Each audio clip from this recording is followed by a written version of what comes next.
ப்ராக்டிக்கலாக சொல்லப்போனால் எதுவும் பேலன்ஸ் வைக்க முடியாது. இப்போ நம்ம பண்றதுக்கு இப்பவே பதிலடி கிடைக்கும் அப்படின்ற மாதிரி பதிலடின்னு சொல்ல முடியாதுமா. நம்ம இப்போ தெரிஞ்சு செய்கிற விஷயம் தெரியாத செய்கிற விஷயம் இருக்குல்ல. இப்போ 5 அறிவு 6 அறிவுன்னு ஏன் பிரிச்சான்? பிரபஞ்ச ரூலே அப்படிதானம்மா.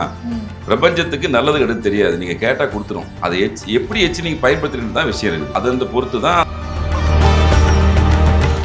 இன்சிடென்ட்டாக ஒரு விஷயம் நடந்துச்சு, இப்போ ஆக்சிடென்ட் நடந்துச்சுன்னா இப்போ சித்தாவை பார்க்க முடியுமா? வாய்ப்பு கிடையாது. இல்லை, ஆப்ரேஷன் பண்ணி தானே ஆப்ரேஷன் பண்ணி தான் தீரணும். அதே நம்ம அலோபதி ஒதுக்க முடியாது இந்த காலகட்டத்தில். அலோபதியும் வேணும், சித்தாவும் வேணும். லாங் டைம் எது, ஷார்ட் டைம் எது. 16 லோகம் சொன்னான். அவன் லெவலுக்கே அவன் சொன்னான்.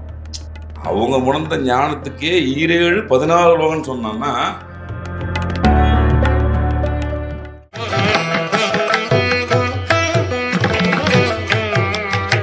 திருவருள் டிவி நேயர்களுக்கு வணக்கம். நம்மளுடைய சேனல்ல தொடர்ந்து ஆன்மீக தகவல்களும் ஜோதிட தகவல்களும் பார்த்துட்டு இருக்கோம். அந்த வகையில் இன்னைக்கு நம்ம கூட யார் இணைஞ்சிருக்காங்க அப்படின்னா பாலார் சுவாமிகள் அவங்க இணைஞ்சிருக்காங்க. அவர்கிட்ட தான் பேச போறோம். வாங்க பேசலாம். வணக்கம். வணக்கம். வணக்கம். எப்படி இருக்கீங்க? நல்லா இருக்குமா சார். கர்மா அப்படின்ற ஒரு விஷயம் ரொம்பவே ஆபத்தானது அப்படின்னு சொல்லிட்டு எல்லாருமே பயப்படுவாங்க. நம்ம இப்போ ஏதாவது ஒன்று பண்ணிட்டோம் அப்படின்னா நமக்கானது திருப்பி நம்ம கையிலே வந்துடும் அப்படின்னு சொல்லிட்டு எல்லாருமே யோசிக்கிறது உண்டு. முன்ஜென்ம கர்மா அப்படின்றதும் இருக்குது. அம்மா அப்பா என்ன பண்ணியிருந்தாலும் அதை நம்மளை தான் எஃபெக்ட் பண்ணும். இப்போ நம்ம என்ன பண்ணாலும் அது நம்மளை தான் எஃபெக்ட் பண்ணும். இதே தாத்தா பாட்டி எதாவது பண்ணியிருந்தாலும் அதையும் நம்மளை தான் எஃபெக்ட் பண்ணும் அப்படின்னு சொல்கிறதுனால என்னன்னா அது எல்லாமே எனக்கு தான் வருமா அப்படின்ற மாதிரி ஒரு பயமும் இருக்குது. கர்மா அப்படின்றது என்ன சார்? கர்மா எப்படி வேலை செய்யும்? எனக்கு தானே இல்லைம்மா, நீங்கள் அந்த பிறவில் சம்மந்தப்பட்டிருப்பீங்க அந்த விஷயத்தில். இப்போ நீங்கள் இங்கே அந்த ஆஃபீஸில் ஒர்க் பண்ணுறீங்க, இந்த பிறவில் ஒர்க் பண்ணுறீங்க. இங்கே நடக்கிற நல்லது கெட்டதுக்கு நீங்களும் ஒரு பொறுப்பாளி இல்லை, தெரிஞ்சோ தெரியாமையும். அது அடுத்த ரவுண்டு வரும்போது அதோட இண்டிகேஷனாக உங்களுக்கு காமிக்குது ஜாதகத்தில். எப்படி இருந்தாலும் நீங்கள் அதில் ஒரு விஷயத்தில் சம்மந்தப்பட்டிருப்பீங்க. சம்மந்தப்படாமல் எங்கேருந்து நிகழ்வும் நடக்காதில்ல. அறிவியலாக தானே சொல்லுது. ஒரு பந்து போட்டிங்கன்னா திரும்ப வரணும்ல. புவியீர்ப்பு சக்தி அதை வச்சு தானே கண்டுபிடிச்சாங்க என்ன விஷயம்னு சொல்லிட்டு. அப்போது அறிவியலும் ஆன்மீகம் ரெண்டும் ஒன்று தான், பெரிய டிஃப்ரெண்ட்டெல்லாம் ஒன்றும் இல்லை. முதல்ல தோன்றியது ஆன்மீகம் தான். அதுலேருந்து அறிவு சார்ந்த விஷயங்கள் அப்படின்னு ஒரு தரப்பு யோசிக்க ஆரம்பித்தாங்க. நிரூபிக்கப்பட்ட எதுவோ அதுதான் நாங்கள் ஏற்றுக்குவோம்னு சொன்னது தான் அறிவியல்னு சொல்கிறோம். குவாண்டம் சொல்கிறோம், நிறைய விஷயத்த சொல்கிறோம். இது எல்லாமே நம்ம முன்னோர்கள் சித்தர்கள் ஏற்கனவே கண்டுபிடிச்சி வச்சுட்டாங்க. செய்வினை அப்படின்னா நம்ம செயல்னு அர்த்தம். நம்ம செய்யக்கூடிய வினைக்கான விடயங்கள் அப்படின்னு அர்த்தம். அது நம்ம செஞ்சுருப்போம், அதுக்கான பலாபலனை இந்த ஒரு அனுபவிச்சு தான் தெரியணும். பேலன்ஸ் வைக்க முடியாது. இங்கே எங்கேயுமே எதையுமே ப்ராக்டிக்கலாக சொல்லப்போனால் எதையும் பேலன்ஸ் வைக்க முடியாது.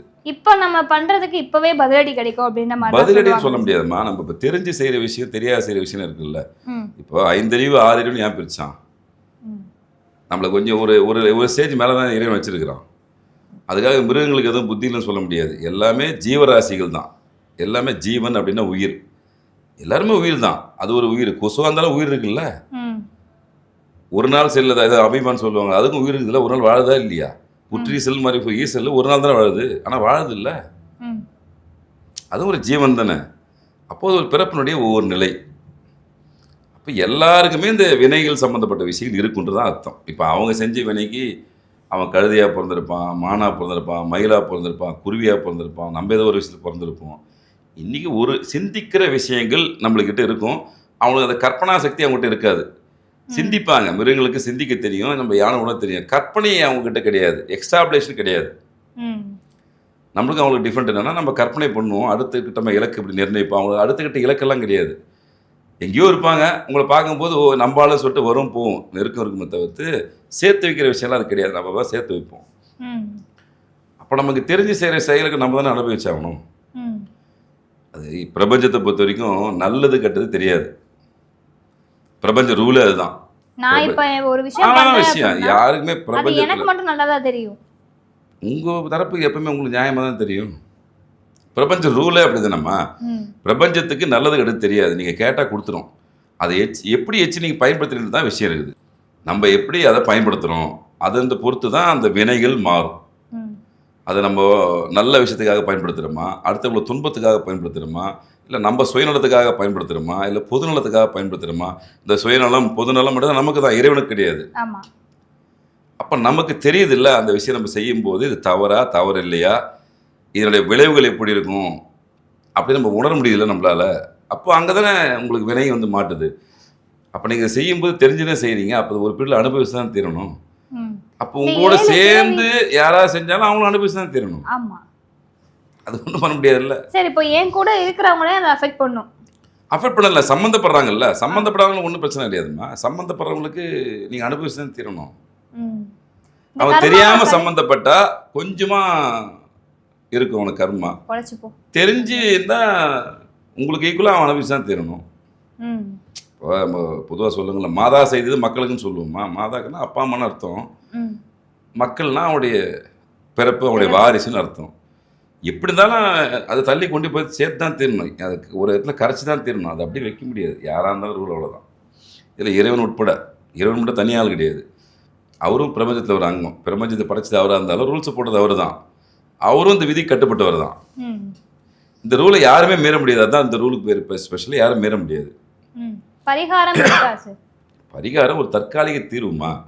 அலோபதி மெடிசன், அலோபதி ஆக்சுவலாக எது நம்ம செய்கிற பரிகாரம் தான் அலோபதி. சித்தா பர்மனெண்ட்டாக க்யூர் ஆகக்கூடிய விஷயம். அதான் இறை வழிபாடு, இறை சிந்தனை, நல்ல செயல்கள் செய்கிறது, புண்ணிய காரியங்கள் செய்யுது, மற்றவங்களுக்கு உதவி செஞ்சு புண்ணியத்தை பெருக்குள்ளது தான் சித்தா மெடிசன் மாதிரி. அலோபதி இன்சிடெண்ட்டாக ஒரு விஷயம் நடந்துச்சு, இப்போ ஆக்சிடென்ட் நடந்துச்சுன்னா இப்போ சித்தாவை போய் பார்க்க முடியுமா? வாய்ப்பு கிடையாது. இல்லை, ஆப்ரேஷன் பண்ணி தானே, ஆப்ரேஷன் பண்ணி தான் தீரணும். அதுக்காக நம்ம அலோபதி ஒதுக்க முடியாது இந்த காலகட்டத்தில். அலோபதியும் வேணும், சித்தாவும் வேணும். லாங் டைம் எது, ஷார்ட் டைம் எது நம்ம தான் ஃபிக்ஸ் பண்ணிக்கணும். இறைநிலை நோக்கி ஞானத்தோடு போகிறது, நல்ல செயல்கள் செஞ்சு புண்ணியங்களை சேர்த்துனே போகிற ஒரு விஷயம். இது வந்து இன்சிடெண்ட்டாக ஒரு விஷயத்தை நம்ம செய்யறதுக்கு அலோபதியை பயன்படுத்திக்கலாம். அந்த மாதிரி பரிகாரம்ன்றது அலோபதி மாதிரி. இப்போத்துக்கு ஒரு தீர்வு கிடைக்கும், அவ்வளோதான். அதாவது பர்மனன்ட் தீர்வுலாம் சொல்ல முடியாது. மொத்தமாக கர்மா போயிடுச்சு அப்படின்னு சொல்ல முடியாது. யாராலுமே கர்மா போக முடியாதுமா, யாராலுமே முடியாது. முடியாத ஒரு விஷயம் என்னன்னா இது ஒன்று தான். கர்மாவை முழுசாக யாரும் பார்க்க முடியாது. நம்ம இருக்கிற வரைக்கும் யாராக இருந்தாலும் சித்தர்கள் மகான்கள் நம்மக்கிட்ட குறைப்பாங்க. அந்த பர்சன்டேஜ் குறைக்கிறதுக்கான வாய்ப்பை கொடுப்பாங்க. இறைவனும் அந்த வாய்ப்பை தான் கொடுப்பார். இறைவனுக்கும் அந்த அதிகாரம் கிடையாது. முழு கர்மாவை நான் ஏற்றுக்கிறேன், உன்னோட இதோடு முடிச்சிடுறேன் அப்படின்னு சொல்கிறதுக்கான அதிகாரம் இல்லை. நம்ம படிப்படியாக ஒவ்வொரு நிலையும் அவரை நோக்கி போகும்போது அதுக்கான விஷயங்கள் குறைய தான் நீங்கள் அவர்கிட்ட போய் ஜாயின் ஆக முடியும். அந்த வாய்ப்பு ஒன்று உங்களுக்கு அவர் தரலாம். அவர்கிட்ட நெருங்கத்துக்கான வாய்ப்பு, அதில் ஏதாவது இடர்பாடு இருந்துச்சுன்னா அதை விலைக்கு வரதுக்கான அவர் நேரடியாக செயல்பட முடியாது. அந்த ஒரு விஷயமும் இறைவனுக்கு கிடையாது. அப்படி பார்த்தா எல்லாருமே அவரை வேண்ட எல்லாருமே அவருக்கு வந்து மோட்சம் கொடுத்துடலாம், வாப்பான்னு. எவன் சாமி கும்பிட வந்திருக்கான் அன்றைக்கி? எல்லாரும் சாமி கும்பிட்றான். நல்லவங்க கும்பிட்றான், கெட்டவங்க கும்பிட்றான், ஐயா கும்பிட்றான், முள்ள மாதிரி கொடுத்து எல்லாரும் தான் கும்பிட்றான். அப்போ எல்லாரும் இறைவன் மோசம் கொடுக்கணும்ல? வாய்ப்பு இல்லை. நீங்கள் தூய எண்ணத்தோட நல்ல விஷயத்தோட செஞ்சு போகும்போது உங்களுக்கு வரக்கூடிய இடர்பாடுகளை தவிர்ப்பார். நேரடியாக அவரால் ஹெல்ப் பண்ண முடியாது. நல்லா புரிஞ்சுக்கணும். நேரடியாக தெய்வம் வந்து உங்களுக்கு ஹெல்ப் பண்ணுறதுக்கு வாய்ப்பு இல்லை. நீங்கள் அந்த கர்மம் அனுபவிச்சு தான் தீரணும். ஆனால் வழி காமிப்பார். இப்படி போனால் நல்லாயிருக்கும், அப்படி போனால் நல்லாயிருக்கும். யார் மூலியமாக ஒரு சின்ன உதவி செய்ய வைப்பார். நான் கொஞ்சம் வெயிட் பண்ணுறேன், ஏதோ ஒரு விஷயத்துக்கு ரொம்ப நேரம் வெயிட் பண்ணுறேன்னா யாராவது ஒரு ஃப்ரெண்டை அனுப்பிச்சி வைப்பார், குயிக்காக எடுத்துன்னு அவங்களை ட்ராப் பண்ணுறதுக்கு.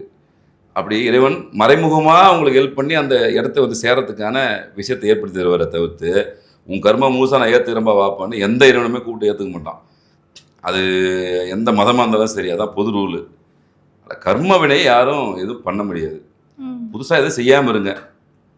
செஞ்சதுக்கு பல நல்ல காரியங்களை செஞ்சு அதை குறைச்சிங்க. தன்மையை குறைச்சிக்கிறதுக்கு தான் நிறைய வழி உண்டு.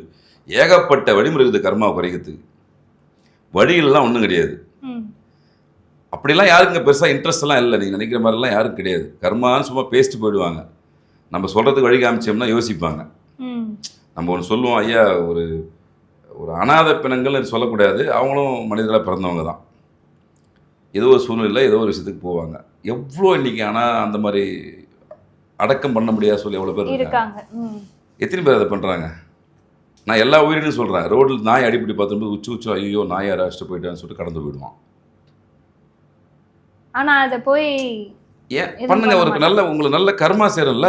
அது ஒரு ஆன்மா இல்லை. அந்த ஆன்மாவை நீங்கள் பரிபூர்வமாக அடக்க மாட்டோன்னு வச்சுக்கிங்களேன் பேச்சுக்கு. உங்களுக்கு நல்ல கர்மா சேரும்ல. உங்களுக்கு கொஞ்சம் கெட்ட கர்மா போகும்ல. நீங்கள் ப்ராக்டிக்கலாக இங்கே எல்லாருமே கேட்பாங்க. முதல் விஷயம் அதனால தான் சொன்னாங்க, முன்னோர்கள் சொல்லுவாங்க என்னென்னா, பாத்திரம் மருந்து பிச்சை எடுன்னுவாங்க, ஆற்றுல போடலாம் அளந்து போடுவாங்கன்னுவாங்க. ஆலோசனை இலவசமாக தரக்கூடாது, மரியாதை கிடையாது. ஆலோசனை இலவசமாக கொடுத்தீங்கன்னா கடந்து போயிடுவான். இந்த காலை வாங்கி அந்த காலை கேட்டு போயிடுவான். அப்புறம் நம்ம எதுக்கு மனங்கட்ட அவனை போய் சொல்லணும்? நம்ம என்ன கடவுளை அவனை திட்டத்துக்கு மேலே கொண்டு வரத்துக்கு? நம்மளும் மனுஷன் தானே. நீ உன் வேலையை பாரு, நான் என் வேலையை பார்க்குறேன். சொல்ல வேண்டியதே கடமை. கேட்டால் கேளு, கேட்கலாம் போ. ரொம்ப எளிமையாக சொல்கிறோம். உன்னை சுற்றி இருக்கிற ஆட்களுக்கு உதவி செய்ய கர்மா குறையும். தெய்வத்தை தேடி தயவு செஞ்சு போகாது. அவர் பிரபஞ்சம் எல்லாத்துலேயும் இருப்பார். அவர் இல்லாத இடம் அது அவர் பேர் பரம்பொருள் தானே. எல்லாத்தையும் இருக்காரு. உங்களை சுற்றி இருக்கிற மக்களை நல்லபடியாக வச்சுட்டா பாதி கர்மம் அவனுக்கு வராது. ஆனால் சுற்றி இருக்கிற வச்சு செய்ய தானே வேலையை வச்சுன்னுக்கிற. அவனை உன்னை இவனை அவனுக்கு கற்று விட்டுலாமா, அவனுக்கு கற்று விட்டுலாமா. ஒரு ஆஃபீஸில் போனால் எவ்வளோ பாலிடிக்ஸ் இருக்குது. பாலிடிக்ஸே வாழ்க்கையாக போகுதுல்ல. அப்போ அந்த பாலிடிக்ஸ் கர்மா நீ அனுபவிச்சு தான் தெரியணும். சரி, பாலிடிக்ஸ் பண்ணி மேலே வந்துடுற, ஓகே. அந்த கர்மா அது என்னைக்கு இருந்தாலும் விடாது இல்லை. அப்போ மேக்ஸிமம் தவிர்த்துறது பாவணும்னு சொல்லுவார். தவிர்த்துட்டாவே ஒரு கெட்ட கர்மா உங்களுக்கு அதிகமாக சேராது. அப்போது கர்ம வினை நீங்கள் செஞ்சுருப்பீங்க எல்லாருமே. யாராக இருந்தாலும் கர்ம வினைக்கு உட்பட்டு தான் எல்லாருமே. தோஷங்கள் இல்லாத ஜாதகமே கிடையாது, சாபங்கள் இல்லாத ஜாதகமே கிடையாது. இந்திரனுக்கும் சாபத்துக்கு ஆளாகிறான், சிவபெருமானும் சாபத்துக்கு ஆளாகிறான், ராமபெருமானும் சாபத்துக்கு ஆளாயிருக்காங்க. யார் சாபத்துக்கு ஆளாகல? எல்லாருமே ஒரு இடத்துல ஒரு தப்பு பண்ணுறாங்க. தெய்வமாக தான் தப்பு பண்ணதா இல்லையா? ராமபுரம் பின்னாடி அம்பு விட்டு ஒருத்தர் காலி பண்ணாரு. நம்மளே விமர்சனம் பண்ணல, ஐயோ நீ எல்லாம் என்ன அது இல்லை, நீ இப்படி செய்யலாமான்னு விமர்சனம். அது காரணம் வேற, தத்துவம் வேற. அது ஞான நிலை இருக்கிறவங்களுக்கு ஓகே, அவர் சொன்ன விஷயங்கள் புரியும். சராசரி மனுஷனுக்கு எப்படி புரியும்? புரியாது. அவர் ஒரு காரணத்துக்காக தான் அதை பண்ணாரு. அது நல்ல காரணம். இந்த பிரபஞ்சத்தில் ஒரு சில விஷயங்களை ஆக்டிவேஷன் பண்ணி டீஆக்டிவேஷன் பண்ணோம்னா, இறைவனாக இருந்தாலும் ஒரு பிறவி எடுத்து செஞ்சு அதை முடிக்கணும் அந்த கடமையை. அது இறைவனுக்கான நிலை. சராசரி மனுஷனுக்கு தெரியாதுல்ல. நம்ம வர அந்த பறவை தான் பார்ப்போம், ஐயோ பின்னாடி எதுன்னு அடிக்கலாமா, நீ வீரம் தானே, கேள்வி கேட்போமா, கேட்க மாட்டோம். அப்போ அவர் செஞ்ச வினைக்கு அவர் அனுபவிச்சாகணும்ல, அதுக்கு அனுபவிச்சுக்கிறாரு. அதுக்கப்புறம் அவர் பிரம்மத்தி தோஷம்னு வருது. அவர் வந்து தெய்வப்படத்தில் வந்து பிரம்மத்தி தோஷத்தை போக்கிறார். யார்? தெய்வமே வந்து தனக்கான தோஷத்தை வந்து போக்குது. அப்போ அங்கே ஒரு தவறு அவங்க செய்கிறாங்கன்னு அர்த்தம். அப்போ மனிதனும் தவறு செய்வான் அப்படின்ற உணர்த்ததுக்கான விஷயம் தான் அது. உங்களுக்கு உணர்ச்சிகள், எண்ணங்கள் எல்லாம் இருக்குதுன்னா அப்போ தவறுக்கான ஒரு விஷயம் நடக்கிறதுக்கு வாய்ப்பு உண்டுன்னு அர்த்தம்.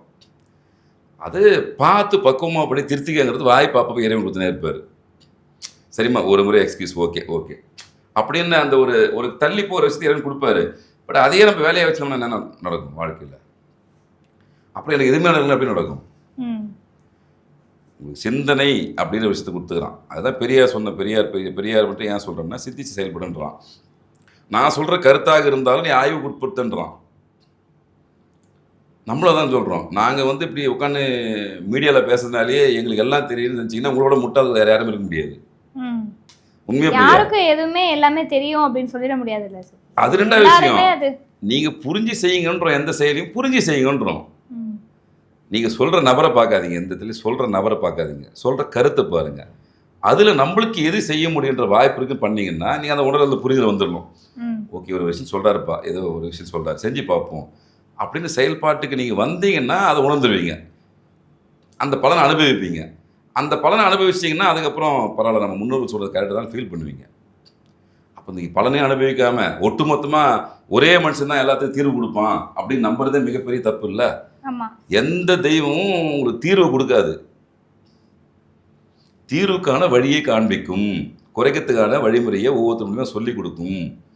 அதை எடுத்துக்கிறது எடுத்துக்காது அது நம்ம கிட்ட இருக்குது. நேரடியாக எந்த தெய்வம் நேரடியாக இருக்க வந்திருக்கா? இல்லை. நல்லா புரிஞ்சுக்கணும். பிரபஞ்ச சக்தியில் நேரடியாக இது வரைக்கும் யாரும் வரல. எல்லாருமே அவதாரம் தான். முருகப்பெருமான ஒரு அவதாரம், காளி ஒரு அவதாரம், சிவன் ஒரு அவதாரம், பெருமாள் ஒரு அவதாரம், ராமர் ஒரு அவதாரம், ராவணேஸ்வரன் ஒரு அவதாரம். இவங்கெல்லாம் அவதார புருஷர்கள். கடவுள்ன்றது பிரபஞ்ச சக்தி சிவன். அவரெல்லாம் யாருமே இது வரைக்கும் காட்சி கொடுத்தது கிடையாது. யாரும் அவரை பார்க்கவும் முடியாது, எந்த காலத்தும் முடியாது. அவருடைய அவதார ரூபங்கள், அவருடைய சக்தியில் ஒரு பாயிண்ட்டு. நம்ம இப்போ இதில் நம்ம சொல்ல, இப்போ பவர் பேங்க் வச்சுருப்போம்ல, அது பர்சன்டேஜ் போட்டுருப்போம், 50%, 70% இது மாதிரி. இவெல்லாம் ஒரு 10%, 20% வந்து போகிறாள். 100% பார்த்தவங்க யாருமே இல்லை. எந்த காலத்தையும் நடக்காது அது. அதனால தான் நம்ம ஷார்ட்கட்டில் ஒரு ஆளை கொடுத்துட்டு அனுப்புறாருப்பா, நீ இப்போத்துக்கு முருகரை பிடிச்சிக்கப்பா, இப்போத்துக்கு நீ சரஸ்வதி பிடிச்சிக்கோ, இப்போத்துக்கு நீ ஆஞ்சநேயரை பிடிச்சிக்கோன்னு அவதார புருஷர்கள் அனுப்புகிறாங்க. இவங்கெல்லாம் அவதார புருஷர்கள், நல்லா புரிஞ்சுக்கணும். அவதாரங்கள் எடுத்து வந்தவர்கள், மனிதனாக பிறந்து நம்மளோட வாழ்ந்து நமக்கான எடுத்துக்காட்டாக இருந்தவங்க தான். தெய்வம் கடவுள் நிலைன்றது வேற. கடவுள் கிடையவே கிடையாது அங்கே முதல்ல. அதை யாரும் பார்க்க முடியாது, உணர மட்டும் தான் முடியும். இவங்க மூலியமா உணரலாம். அதுக்கு வழிகாட்டு தான் முருகப்பெருமானுக்கு கும்பிடும்போது நம்ம சிவனை போய் அடையலாம். ஒரு ஷார்ட்கட்டு. இந்த 7 பிறவி அப்படின்றது உண்மையிலே இருக்கா? கண்டிப்பாக இருக்குமா. நம்ம பிரபஞ்சத்திலே இப்போ நிறைய கிரகங்கள் சொல்கிறோம்ல. இப்போ நம்ம தெரிஞ்சது இப்போ 7 கிரகம்னு சொல்கிறோம், 9 கிரகம் சொல்ல வரோம் ஒரு பேச்சுக்கு. 9 மட்டுமா இருக்கு? கண்டிப்பாக அதாண்டி இருக்கும். இப்போ சாயா கிரகம்னு சொல்லிட்டு ராகு கதை சொல்கிறோம். இப்போ வரைக்கும் நம்மளுக்கு கண்டுபிடிச்ச இந்த விஷயத்துல இவ்வளோ தான் இருக்குது. அப்போ இதை தாண்டி பிரபஞ்சம்ன்றது பெருசு இல்லைம்மா. பிரபஞ்சத்தில் ஒரு துளி, ஒரு அங்கம் தானே உலகமே. ஒரு துளி தானே. இதை தாண்டி எவ்வளோ விஷயம். அதான் சித்தர்கள் ஞானிகள் ஞான நிலைக்கு போய் கடந்து கடந்துன்னு போய் பார்த்தான் அந்த காலத்தில். ம். இந்தந்த உலக பாதாளம் ஒரு 7 14 லெவல் சொன்னான்ல, 7 ஆமா. 16 லெவல் சொன்னான். அவன் லெவலுக்கே அவன் சொன்னான். அவங்க உணர்ந்த ஞானத்துக்கே 7 16 லோகம்னு சொன்னான்னா அப்போ இருக்குல்ல, எப்படி இல்லாமல் இருக்கும்? ம். கண்டிப்பாக வாய்ப்பு உண்டு. அதை உணர்றதுக்கான சக்தியெல்லாம் இங்கே யாரும் கிடையாது. இருக்கிற வரைக்கும் 4 பேருக்கு நல்லது பண்ணிட்டு போனால் அவங்க கர்மவினை கெட்ட கர்மா கொஞ்சம் போகும். நல்ல கர்மாவை சேர்த்துக்கங்க. கெட்ட கர்மாவை போக்குறதுக்கான எங்களை போன்ற நபர்கள் சொல்லக்கூடிய அறிவுரையை அப்பப்போ கொஞ்சம் கேளுங்க. ஏன்னா எல்லா விஷயம் எல்லாரும் தெரிஞ்சு வச்சுக்கணும்னு முடியாத காரியம். ம். அப்போது நாங்கள் இதே விஷயமா தான் இருக்கிறோம். எங்களுக்கு வேறு வேலை கிடையாது. எந்த வேலையும் எங்களுக்கு கிடையாது. இது மட்டும் தான் எங்கள் வேலைன்னு வச்சுக்கோங்களேன். அப்போ உங்களுக்கு சொல்லக்கூடிய இடத்துல நாங்கள் இருக்கிறோம். அதில் சொல்கிற நபரையே நீங்கள் பெரிய ஆள் அப்படின்னு நினைக்கக்கூடாது. அதான் பெரிய முட்டாள்தனம் சொல்லுவாங்க. எங்களை நீங்கள் பெரிய ஆளோ மற்றவங்க நினைக்காது. உங்களுக்கு நானும் உங்களை மாதிரி சராசரி மனுஷன் தான். ம். நீங்கள் ஒரு ஃபீல்டில் வந்து எப்படி ட்ராவல் பண்ணி போகிறீங்களோ அந்த மாதிரி நாங்கள் ஆன்மீகத்தை ட்ராவல் பண்ணி போகிறோம். அதில் கிடைக்கக்கூடிய அனுபவங்களை உங்களுக்கு கொடுக்குறோம். அப்பப்போ டிப்ஸாக தரோம். ம். இப்போ அவனை வாழைப்பழம் சாப்பிட்டா நல்லதுப்பா, எலுமிச்சை பழம் சாப்பிட்டா நல்லது, நீ இந்த படைப்பு போட்டு கும்பிட்டா நல்லது, இறைவனுக்கு அந்த தீபம் போட்டால் நல்லது, இந்த தீபம் போட்டால் நல்லது, வெத்தலை பாக்கு வச்சு கும்பிட்டா நல்லது அப்படின்னு புலிப்பானை சொல்லியிருக்காருப்பா, வியாசமுறையை சொல்லியிருக்காரு, கமலமுனி சொல்லியிருக்காரு, சட்டநாதர் சொல்லியிருக்காரு, அகத்தியர் சொல்லியிருக்காரு அப்படின்னு ஒரு மேற்கோள் காட்டி சொல்லக்கூடிய நபர் தான் நாங்கள் அவங்க கிடையாது. ம். நீங்கள் அந்த டிஃப்ரெண்ட்டை புரிஞ்சுக்கணும். அப்போ சொல்லக்கூடிய விஷயத்தை காதில் வாங்கி அதை செயல்படுத்த முடியவங்களுக்கு செய்யுங்க. கடன் வாங்கி எந்த விஷயம் செய்யாதீங்க.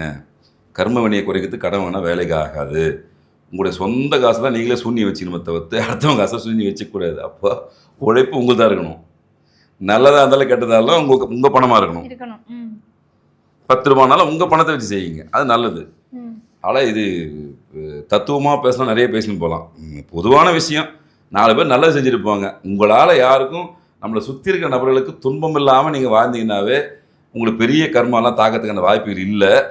அப்படியே ஏற்கனவே கர்மவினை இருந்தாலும் கொஞ்சம் குறைஞ்சிடும். ஏன்னா இதுக்கப்புறம் நீங்கள் அந்த செயலுக்குள்ள வரப்போகிறது இல்லை. திருந்திட்டீங்க நம்ம சொல்லணும்ல, இறைவா மன்னிச்சிரு இறைவா இனிமேல் செய்ய மாட்டோம்னு சொல்கிறோம் இல்லையா? அந்த நிலைக்கு நீங்கள் சரணாகதி நிலைக்கு வந்துட்டாவே அடுத்து தவறான எண்ணத்துக்கு வரதுக்கு வாய்ப்பு குறைஞ்சிடும். ம். அப்போ அது குறைஞ்சிட்டாவே ஏற்கனவே இருக்கிற பேலன்ஸ் கொஞ்சம் கொஞ்சமாக கம்மியாகிடும். ம். புது அக்கௌண்ட்டை கிரியேட் பண்ணாமல் பழைய அக்கௌண்ட்டை மெயின்டைன் பண்ணுங்கள். அதை குறைக்கிறது பாருங்கள். அதுதான் நம்ம சொல்கிறது. புதுசாக ஒரு அக்கௌண்ட்டை கிரியேட் பண்ணி நீங்கள் பாவ கணக்கு ஏற்றினே போகாதீங்க. ஏதாவது ஒரு அக்கௌண்ட் வச்சுங்க. அந்த அக்கௌண்ட்லேருந்து எதெல்லாம் மைனஸ் பண்ண முடியுமோ அதை மைனஸ் பண்ணியே வந்தீங்கன்னாவே இந்த வாழ்க்கையை கடந்து போய் நிம்மதியாக நல்ல விஷயத்தோடு நம்ம இறைவன்கிட்ட போய் சேர்ந்துடலாம். ம். நல்ல நிலைமையில். அந்த நல்ல நிலைமை வேணுன்றதுக்காக தான் இவ்வளோ விஷயம் சொல்கிறது. அட்லீஸ்ட் போகும்போது தான் நிம்மதியாக இருந்துட்டு போகிறோமான்னு சொல்லுவோம்ல. விளையாட நிறைய ஆயிடுச்சுப்பா, வாழ்ந்துட்டோம், இப்போவாது கொஞ்சம் நிம்மதியாக இருந்துட்டு போவோமே. அந்த நிம்மதின்றது இதில் கிடைக்கும்.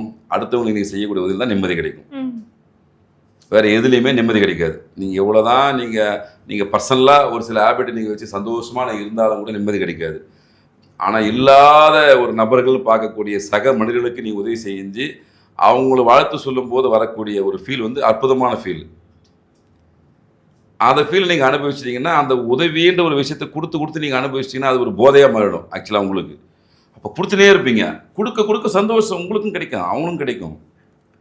அப்போ நீங்கள் கடவுளை தேடி பண்ண அவசியம் இல்லை. அந்தாலும் உங்களை தேடி வந்துடுவார். ம்.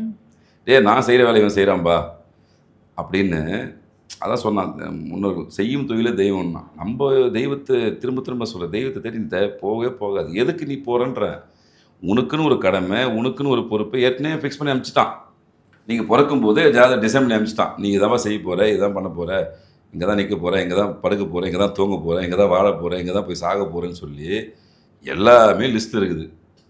இது புதுசாக நம்மளா ஒரு கற்பனையை செலுத்தி நீ இப்படி போகலாமா அப்படி போகலாமா டேக் டைவர்ஷன்லாம் பண்ண முடியாது. வாய்ப்பு இல்லை. இல்லை. சீல் குத்தி அனுப்பிச்சிட்டான். அந்த டேட்டில் வந்து உங்கள் அக்கௌண்ட் க்ளோஸ் ஆகுதுன்னா க்ளோஸ் ஆகி தான் தீரணும். சாண்டம் பண்ணுறது முடியல, பிடி சாம்பலாகி தான் தீரணும். அங்கே தள்ளி போட முடியுமா? தள்ளி போட முடியாத விஷயத்துக்கு எதுக்கு இவ்வளோ விஷயம், இவ்வளோ எதுக்கு ஒரு ஆர்ப்பாட்டம்? வாழ்கிற காலத்தில் 4 பேர் நல்லது பண்ணிங்களா கர்மா அவங்களுக்கு வந்து பெருசாக அஃபெக்ட் பண்ணாது. அதுதான் நான் சொல்லக்கூடிய விஷயம். உங்கள் சுற்றி இருக்கிற சக மனிதர்களுக்கு உதவி பண்ணுங்கள்.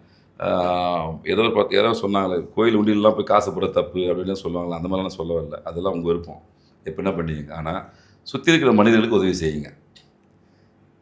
எல்லா உயிரினங்களுக்கும் உதவி செய்யுங்க. உதவியே செய்யலாம், உபத்திரம் செய்யாதீங்க. இதை செய்யாமல் இருந்தாவே உங்களுக்கு பெரிய கர்மாலாம் அட்டாக் பண்ணுறதுக்கு வாய்ப்புகள் இல்லை. இது ஒன்று செய்யுங்க, உங்கள் வாழ்க்கை சிறப்பாக இருக்கும். முயற்சித்து பாருங்கள். நிச்சயமா. இந்த கர்மா அப்படின்றதுக்கும் முன்ஜென்ம கர்மா இருக்கா, கர்மா எந்த மாதிரி வேலை செய்யுது, அதற்கான வழிமுறைகள், அதாவது அதை கழிக்கிறதுக்கான வழிமுறைகள் என்ன, மொத்தமாக அதை நீக்க முடியாது, அதை வந்து கொஞ்சம் கொஞ்சமாக குறைக்கலாம் அப்படின்றதுக்கு ஒரு தெளிவான விளக்கம் கொடுத்துருக்கீங்க. ரொம்ப நன்றி. நன்றிம்மா, நன்றி.